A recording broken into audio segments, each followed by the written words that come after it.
Hey, we're back, and today we're going to talk about some weird plumbing stuff we run into. It's kind of new stuff, but we're going to discuss it with you and let you know what's going on and maybe how to prevent it if we can. But before we do that, hit that subscribe button, dingle on the bell, and of course, you can always leave us a note down below if you've got any questions about this stuff. So, Yes. this is something I believe you ran into on one of your projects. Well, it's not even projects. I take care of stuff for friends. And in the last couple of months, I've had to replace kitchen faucets. And they're just like, well, it's most of them haven't found out that their faucet's leaking. They get the smell first.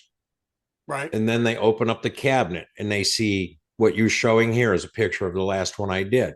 And it's all Uh-huh. black mold on the back wall. Now, I don't know if that's deadly black mold Right. because we don't test Mm-hmm. because we call it plausible deniability. There was stuff on the wall. I'm Yes. not going to say it's deadly. And no, there's a growth.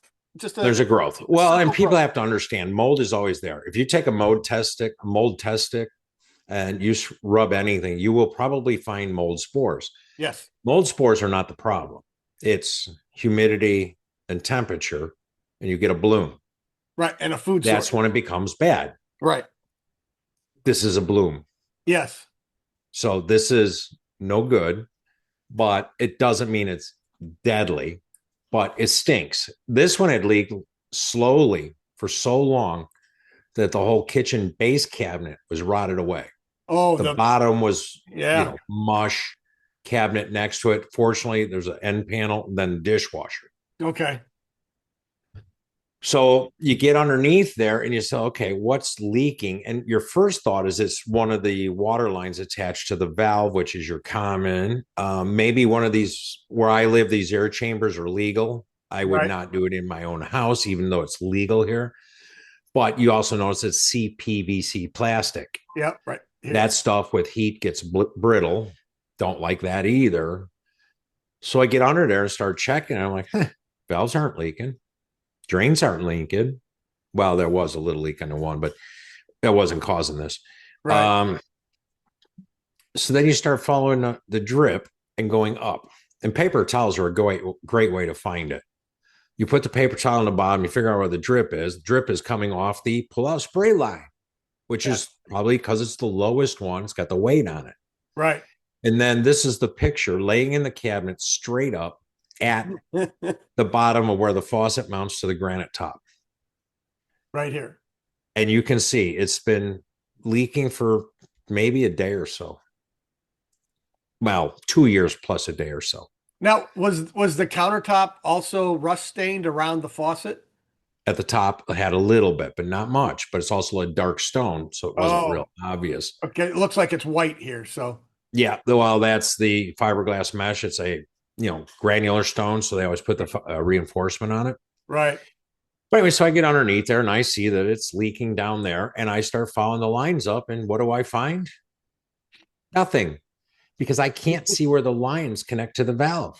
Because Right. this is one of those newfangled, made for the homeowner install, box store, cheap, crappy POS. faucets. Yes.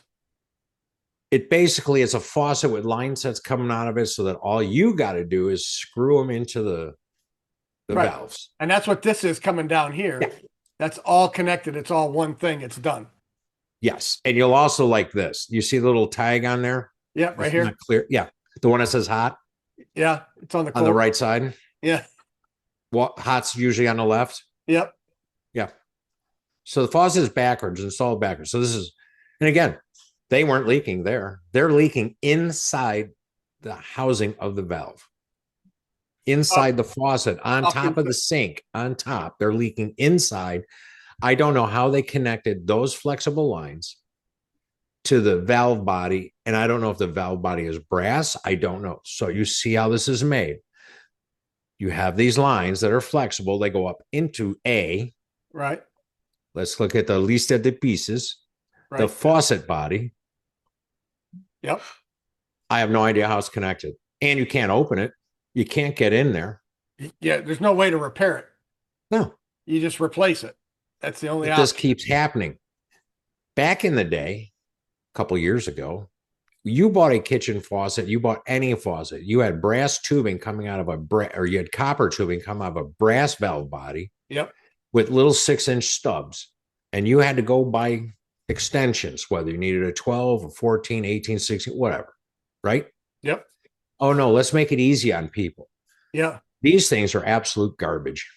Well, and it's just a plastic line now coming out of the valve body too. So And what do you think the valve body is? probably plastic. Probably plastic, Yeah. probably not brass, Yep. probably has maybe a simple O ring. Hmm. And then you're relying on the guy who supposedly tightened it. Right. And I don't know how they tightened it. I don't know how you put that together. If I can't get into into that faucet body, Right. how did they tighten that?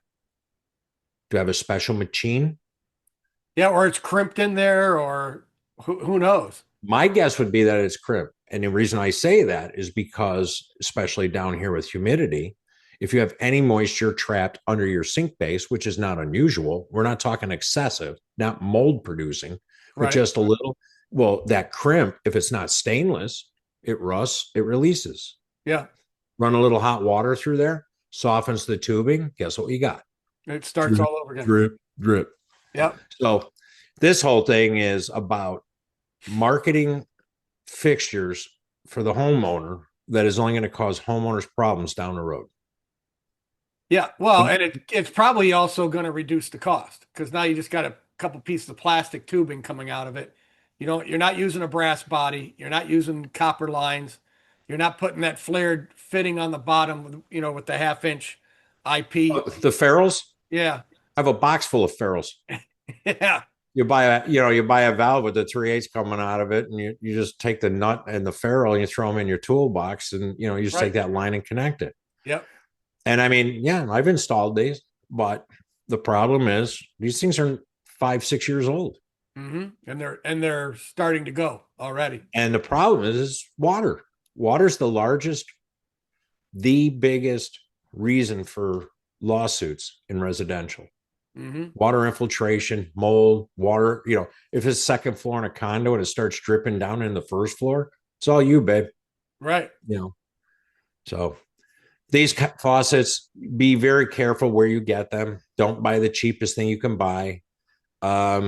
The one that's in this particular picture was a no-name brand. Yep. Literally, I couldn't find a brand. But the last one I just did was a Moan. Hmm. You would expect that to be decent, and Yep. 9 years old. Yep. 9 years. And they're also doing the same kind of configuration with vanity faucets. They're doing Yes. the Oh, same everything. setup. Yeah. If it's a single handle faucet, then they're doing that same kind of thing there. I mean, if you've had issues with your simple to install faucets, reach out to us and just give us your story. Because Yeah. I mean, it drives me crazy when they were all solid brass valve bodies with the copper lines coming out with the two brass nuts, 1/2 inch that you could measure. And of course, we buy stainless tube or Braided. Yeah. that's fine, braided. Yeah. Yeah. That's fine. I need a 12. I need a 14, whatever. I mean, how much harder was it to do that? It wasn't. No. But you In some needed, respects, it was easier because you'd put them on before you drop the faucet in the hole. yeah. And you needed, I guess there less parts. So now you don't have to buy those braided lines. You don't have to do that. The faucet's $70 and it drops in and connects and you're on to the next one. Sure. So, So I bought them a new faucet because this one failed. The new faucet was $199, okay. and it took me probably 20 minutes to replace it. Right. It did cost them $1,000 for me to buy a knockdown sink base and replace their cabinet because I couldn't pull the sink, couldn't pull the Oh, granite countertop. I had to buy a knockdown cabinet and build it in in that the place. space, which took a number of hours and so on. You know what I'm saying? Yeah. Because it rotted the cabinet away. Wow. That's amazing. You think about it like, oh, that's a nice, cheap faucet. Yeah, well, this cabinet's going to kill you. Yeah. Yeah. That's So true. it's just, we say it all the time. Don't just shop by price. Don't be afraid to open the box and take a look at how it's made. And, if you have to ask questions, if you have to see a breakdown of it, Hmm. but, be careful. And stay out of the box stores unless you are just looking to have a faucet there for a year or two, then, or if you're looking for something easy, but go to the supply house. Absolutely. We're using the Kohler products, and that's mostly what we're installing, Kohler. Open the box, take a look at it, see what's going on. Yeah. All right. Make sure you hit that subscribe button, dingle on the bell. That way you get notified next time we post a show. And of course, leave us your comment down below. We're interested to hear what you got to say. And with that, I'll say keep it square and level. Till next time. Until next time.